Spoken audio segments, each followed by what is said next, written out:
ಕಾರಣ ಏನು ಅಂದರೆ, ನಾನು ಹೇಳಿರ್ತಕ್ಕಂಥ ಎಲ್ಲ ಅತಿಥಿಗಳು ನೀವು ಬಂದಿದ್ರಿ. ನೀವು ವೀಕ್ಷಕರಲ್ಲ, ಈ ಕಾರ್ಯಕ್ರಮಕ್ಕೆ ಬಂದಿರುವಂಥ ಮುಖ್ಯ ಅತಿಥಿಗಳು. ನಿಮ್ಮೆಲ್ಲರನ್ನೂ ನಾನು ವೇದಿಕೆಯ ಮೇಲೆ ಕರಿಬೇಕು ಅನ್ನೋ ಆಸೆ. ಆದರೆ ಏನು ಮಾಡೋದು, ವೇದಿಕೆ ತುಂಬ ಚಿಕ್ಕದಾಗಿದೆ. ಸೊ ಅದನ್ನೇ ವೇದಿಕೆ ಅಂದ್ಕೊಳ್ಳಿ. ಹಾಗಾಗಿ ನಿಮ್ಮೆಲ್ರಿಗೂ ನಾನು ಸ್ವಾಗತವನ್ನು ಕೋರ್ತೇನೆ. ಜೊತೆಗೆ ಒಂದು ಕಾರ್ಯಕ್ರಮ ಅಂದಮೇಲೆ ಒಂದು ವೇದಿಕೆ ಮೇಲೆ ಒಂದು 4-5 ಜನ ಬೇಕೇ ಬೇಕಾಗುತ್ತೆ. ಅಂಥವರನ್ನು ನಾನು ಕರಿತೀನಿ. ದಯವಿಟ್ಟು ಯಾರೂ ಸಹ ಅನ್ಯತಾ ಭಾವಿಸ್ಬೇಡಿ. ನೀವೆಲ್ಲರೂ ಸಹ ಮುಖ್ಯ ಅತಿಥಿಗಳು ಅಂತಲೇ ಹೇಳ್ತಾ ಇದ್ದೀನಿ.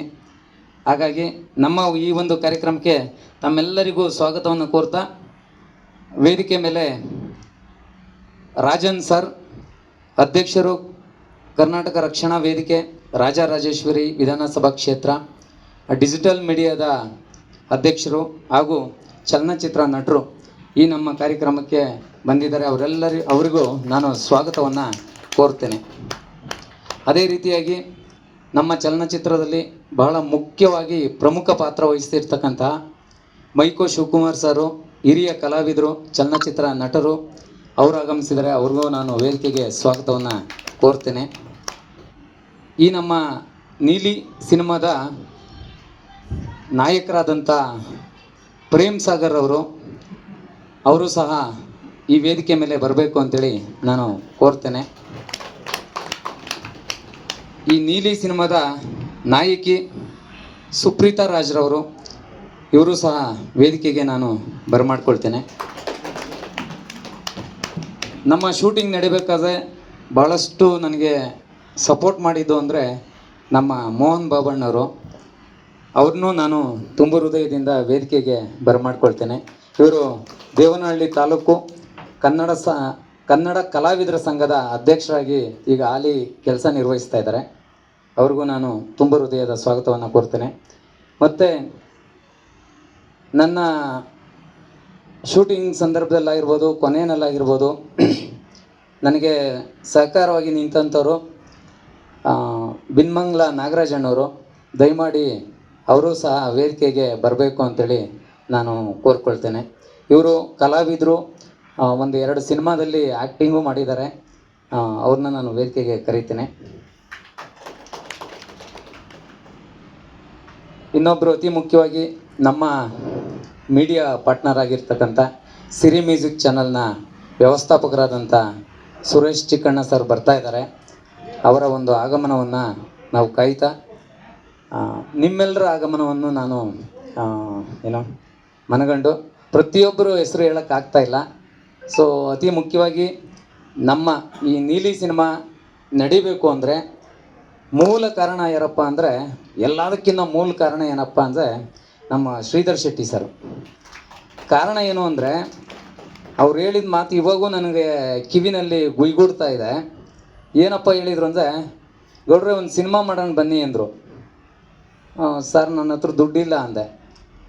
ರೀ ನೀವು ಜಾಸ್ತಿ ಬೇಡ್ರಿ, ಅದು ನಾನು ಎಷ್ಟು ಹೇಳಿದ್ರು ಅಂತ ನಾನು ಹೇಳಲ್ಲ, ಯಾಕೆಂದರೆ ನಿಮಗೆ ನಗು ಬಂದ್ಬಿಡುತ್ತೆ. ಹಂಗಾಗಿ ನಾನು ಹೇಳಲ್ಲ.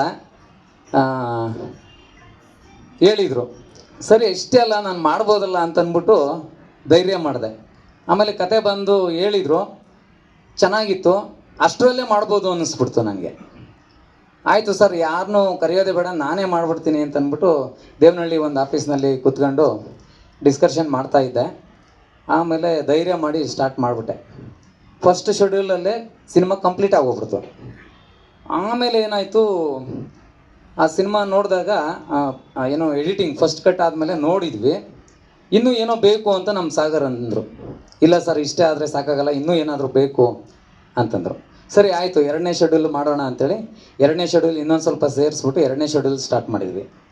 ಅದಾದಮೇಲೆ ಇಷ್ಟೇ ಸಾಕು ಅಂತ ನಾನು ಸುಮ್ಮನೆ ಆಗ್ಬಿಟ್ಟೆ. ಆಮೇಲೆ ಸಾಗರ್ ಅವರೇ ಇದ್ಕೊಂಡು, ಇಲ್ಲ ಸರ್ ಸಾಂಗ್ಸ್ ಬೇಕು, ಸಾಂಗ್ಸ್ ಇದ್ರೇ ಸಿನಿಮಾ ಓಡೋದು, ಸಾಂಗ್ಸೇ ಹೆಸರು ಮಾಡೋದು ಅಂಥೇಳಿ 3ನೇ ಶೆಡ್ಯೂಲಲ್ಲಿ ಸಾಂಗ್ಸನ್ನು ಪ್ರಾರಂಭ ಮಾಡಿದ್ರಿ. ಸಾಂಗ್ಸು ಆಯಿತು, ಫೈಟ್ ಆಯಿತು, ಎಲ್ಲ ಆಯಿತು. ಅವ್ರು ಹೇಳಿದ್ದು ಏನು ಬಜೆಟ್ ಹೇಳಿದ್ರು ಅದರ 4 ಪಟ್ಟು ಆಗೋಗ್ಬಿಡ್ತು ಬಜೆಟ್.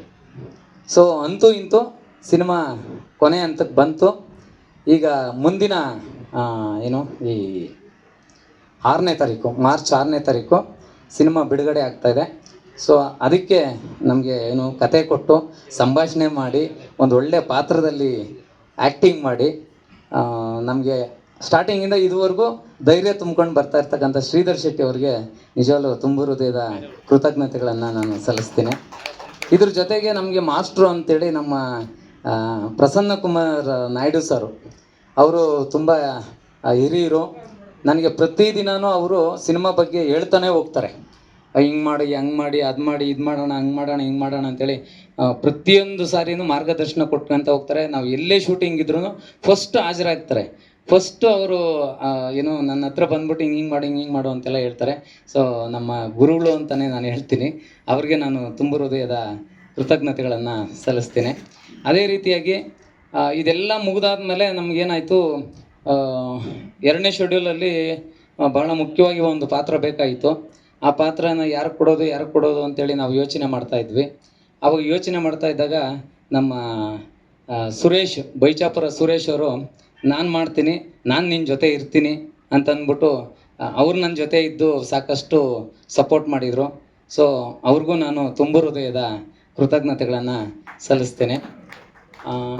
ಈ ರೀತಿಯಾಗಿ ಸಾಕಷ್ಟು ಈಗ ನಮ್ಮ ಬಿನ್ಮಂಗ್ಲ ಶಂಕರಣ್ಣ ಆಗಿರ್ಬೋದು, ಮುನ್ರಾಜಣ್ಣವರಾಗಿರ್ಬೋದು, ಇವರೆಲ್ಲರೂ ಸಹ ನನಗೆ ಭಾಳಷ್ಟು ಸಪೋರ್ಟ್ ಮಾಡಿದ್ದಾರೆ. ಅಂದರೆ ಪ್ರತಿಯೊಂದು ಹಂತದಲ್ಲೂ ಒಬ್ಬೊಬ್ಬರು, ಎಲ್ಲ ಹಂತದಲ್ಲೂ ಒಬ್ಬರು ಅನ್ನೋದಕ್ಕಿಂತ ಎಲ್ಲ ಹಂತದಲ್ಲೂ ಒಬ್ಬೊಬ್ಬರು ನನಗೆ ಸಪೋರ್ಟ್ ಮಾಡ್ಕೊಂಡು ಬರ್ತಾ ಇದ್ದಾರೆ.